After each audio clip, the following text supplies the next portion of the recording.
Hello, I'm here to talk about comfort anime, the ones that relax you, bring a smile to your face, and don't require a lot of brain power to process them, especially after a long and stressful day. And it's cool if super detailed and intricate plots are your thing. They're mine too occasionally as well, but as the saying goes, there's a time for everything, and this time right here is for discussing comfort.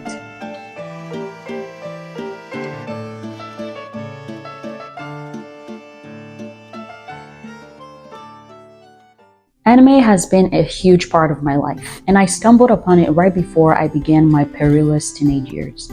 I've watched it for over half of my life, 16 to be precise, and over the years my love and enjoyment of anime has spun and diversified into a lot of other things that have made a significant impact in my life. I've definitely watched a lot of it, but in this video I would like to share some of my comfort watch anime that I find myself returning to and they automatically bring a smile to my face, or just that feeling of nostalgia because of the memory associated with them. It was hard to narrow them down to 10, so although there will be 10 main titles, I will also be recommending others from those main 10. The very first one on the list is Kaichou wa maid-sama. This was like a rite of passage for anime watchers who fall into the shoujo demographic or just enjoy shows curated for it. It follows the story of the first ever female student council president of a predominantly male high school. She presents herself as an honest, diligent, smart girl and all the other characteristics you'd expect from someone who holds that position. She, however, has a secret that is later discovered by a popular boy at school. Hint, the secret is in the title. Now, I'll admit to watching this anime and reading the manga with a rosy-eyed view when I was a teenager, so I was mainly focused on the romance, but looking back on the story, I'm able to see other themes to it that shoujo often excels at weaving into its storylines, thereby adding more depth to them.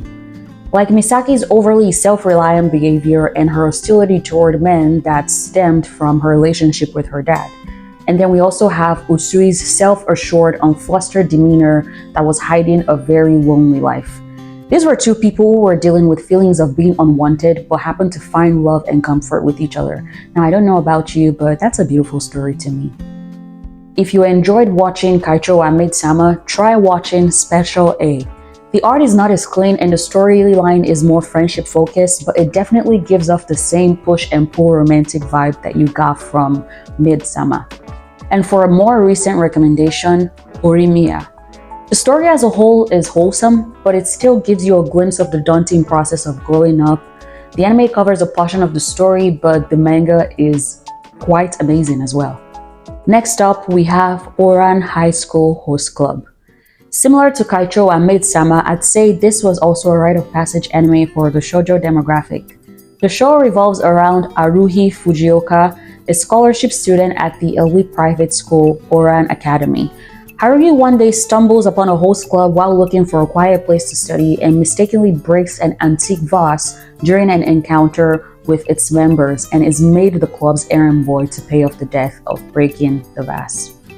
Through a series of events, it is also revealed that unlike the club's initial perception of Haruhi's gender, she's actually a girl. I watched this at a time when the idea of romance was becoming more tangible and real to me, but also very idealistic as a 14-year-old, so the rosy-eye theme was present here as well, but on a closer look, there's a lot more one can draw from the story. I also heard someone name drop Lobelia in a video I was watching the other day and nearly died laughing because it's been a hot minute since I watched the show, so it brought back a lot of feelings and the fact that I clearly need to rectify that. Now, I watched this around the same time as Fruits Basket, and that would have been a good recommendation, but since most people will probably gravitate toward the remake and the theme here is comfort, I don't think a show that makes you bawl your eyes out in almost every episode is a good recommendation. If you're, however, in need of a good cry, I highly recommend it. Next on the list is Kamisama Hajimemashita. This is another shoujo romance anime, but what sets it apart from the first two is that this one throws in some fantasy. The story is about a homeless high schooler named Nanami Momozono who finds herself marked as the land god of a shrine after helping a stranger. The problem with this is that Nanami is a human and the shrine spirit refuses to serve her as the shrine's god. Figuring she has nothing to lose by giving it a try since her other option is to return to being homeless, Nanami immerses herself in understanding her duties and eventually seals a contract with the shrine spirit Tomoe. The two go on the path of godhood together as god and familiar, and traverse various types of threats as well as unexpected feelings that arise from their relationship with each other. And this will have probably been a better place to suggest Fruits Basket since it is a fantasy romance shoujo as well, but since I already did, other recommendations are Inuboku Secret Service, a story about a socially inept girl who moves into an apartment for supernatural tenants. Kakuryou Bed and Breakfast for Spirits, a story about Aoi who is swept away from her home and taken to a different realm to marry an ogre as collateral for a debt her grandfather left. And Noragami, a story about a minor god who wants to become well-known and worshipped by many followers. I don't want to talk up too much about Noragami because this is not about it, but I think it is a crime how little hype there is around Noragami. Next up is Wotakoi. Wotaku ni koi wa muzikashi. I will never stop talking about this anime and manga for as long as I remain a weeb. The story follows the day-to-day lives of our four main characters who are otakus and addresses their social interactions with other people while trying to hide the fact that they're otaku. Which sounds incredibly drab, but they built their own beautiful community of friendship that was and is always such a joy to watch. I've watched it more times than I can count, and the animation was so well done, I find myself returning to it all the time. Fuji TV really nailed every single part of the anime adaptation. The character design, the voice actors, the animation, the background music, and even the opening and ending themes. Everything was literal perfection. The manga pretty much keeps up with the fun vibe of the anime and dives deeper into the introduction of Naoya and Ko as characters. I have a lot more recommendations for this one if you enjoyed it. Since Narumi and Hana are fujoshi in this story, I recommend Fudanshiko Koseikatsu, or short laugh-out-loud miniseries about a fudanshi. You can literally watch this in one sitting as each episode is only about 3 minutes long and the entire show has only 12 episodes. And speaking of fudanshis, check out Sasaki and Miyano, where Miyano turns his enjoyment of boys' love stories into reality after meeting Sasaki. Lastly, I recommend Gekkan Shoujo Nozaki-kun, a story about Chiyo who is head over heels in love with a boy she later finds out is a highly respected shoujo mangaka. You also have a princely character who is really a girl and the male senpai that's her princess. The story has a lot of gender-bending themes and is a guaranteed good laugh. Please note that this is not a ranking system. I've just arranged them in a way that makes sense to me story-wise. So in number 5, I have Haikyuu. My first ever sports anime was Prince of Tennis, and I eventually found my way to stories like Free, One Outs, Ace of the Diamond, Yowamushi Pedal, and Kuroko no Basket, but Haikyuu changed everything.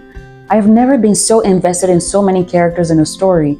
Literally every team introduced was precious.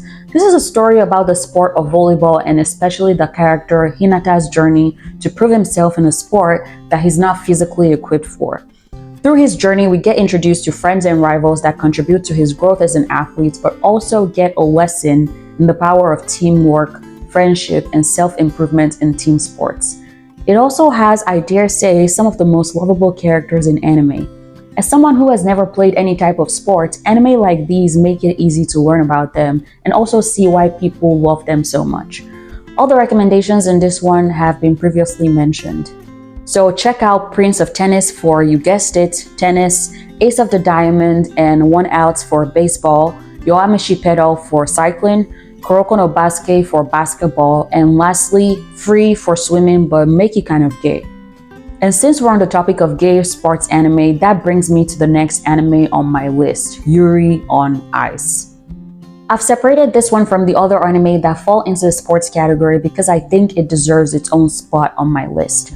Although the show mostly skirts around the romance between Yuri and Victor, I will classify this as yaoi.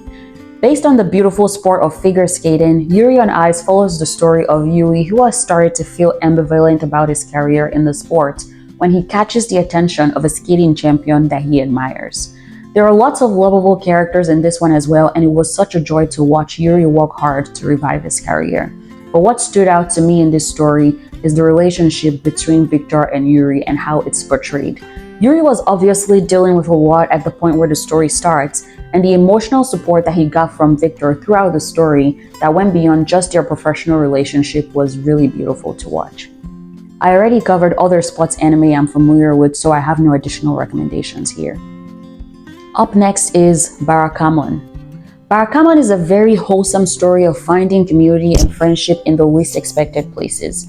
The story is about a young professional calligrapher, Seishu Handa, who is sent off to Goto Island for a quote-unquote retreat after he punched a curator that critiqued his work pretty harshly for being unoriginal.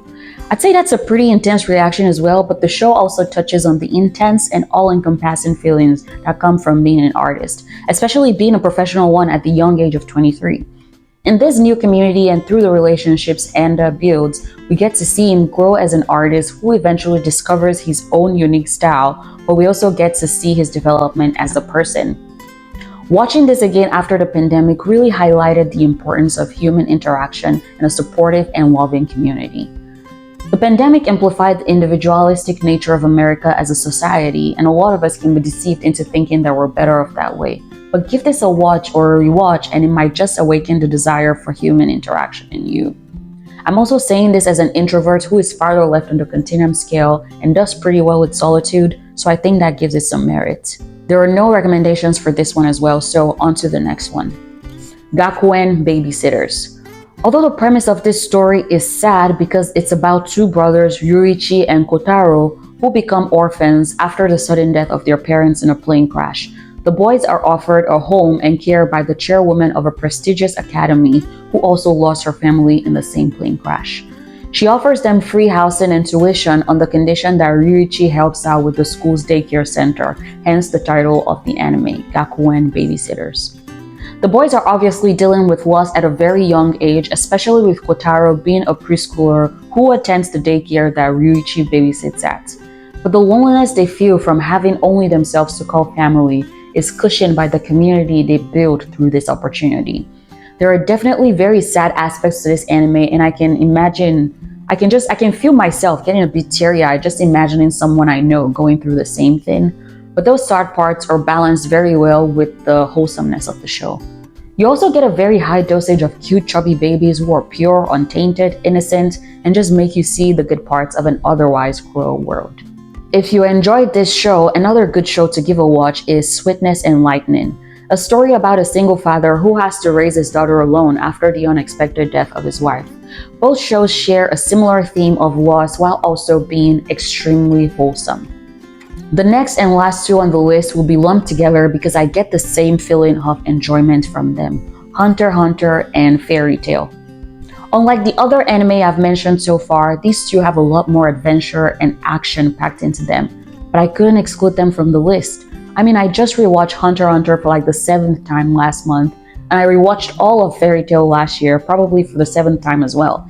In fact, I feel like watching it again as I speak about it. Although both shows have a lot more action going on in them, the build up to the action at the beginning of both series is marked by the main characters going on adventures that really draw viewers in and are super fun to watch. And I don't know what it is, but something about the heavy theme of Nakama power in both shows just does it for me. You have characters who are carrying some type of darkness or pain, but have the support of other hunters in the case of Hunter x Hunter, or members of their guilds in the case of Fairy Tail, to reduce the impact of that pain. And seeing them bond together as a group to overcome varying types of adversities is just so gratifying and satisfying to watch. In all of these shows, it's also important to pay very close attention to the soundtracks, openings, and endings, as they play just as significant of a role as the plot and the voice acting. I have an entire playlist dedicated to anime-related songs. They power me up to perform the most mundane and boring tasks, but they also help me draw on the feeling of nostalgia from all the anime I've watched. I mean, have you ever seen anyone make a game of coin toss look so epic?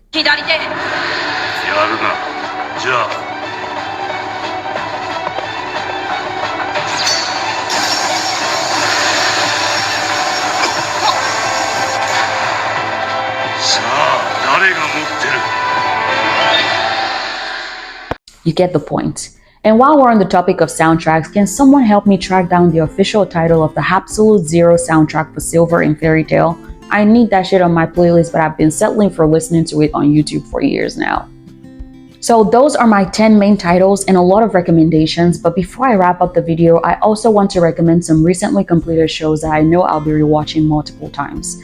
Skip and Loafer, an amazing slice of life / coming of age high school story that I looked forward to every single Tuesday until the very last episode aired on the 20th of June. And my love story with Yamada-kun at level 999. This story reminds me a bit of Wotakoi with some more outgoing characters and more focus on romance, but the theme of building a community with people who love the same things as you is the same. I am so obsessed with the manga. I've read it 3 times in the past 2 months and I plan to do it again soon. I love it that much.